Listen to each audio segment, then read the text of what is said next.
یوتیا ہوں، کوئی کہتا ہے کہ میں پٹواری ہوں، کوئی کہتا ہے جیالہ ہوں۔ یوں لگتا ہے یہ ساری عوام سیاسی پارٹیوں کے کارندے ہیں، کوئی عمران کا ٹائیگر تو کوئی نواز کا شیر، کوئی جماعتی اور کوئی جمعیت والا، کوئی مہاجر اور کوئی زرداری کا سپاہی۔ اس ملک کا اصل مسئلہ سیاسی پارٹیوں کی اندھی تقلید ہے۔ یہ ٹرینڈ صرف پاکستان میں ہے، یہ ٹرینڈ سوشل میڈیا کی وجہ سے ہے اور اس ملک میں خطرناک حد تک بڑھ چکا ہے۔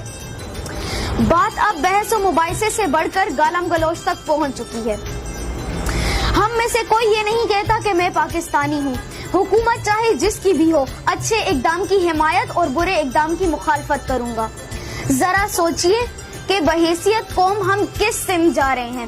اس ملک کا مسئلہ صرف مہنگائی، غربت اور تعلیم کی کمی نہیں، بلکہ اس کے ساتھ ساتھ ہماری عوام کی سیاسی پارٹی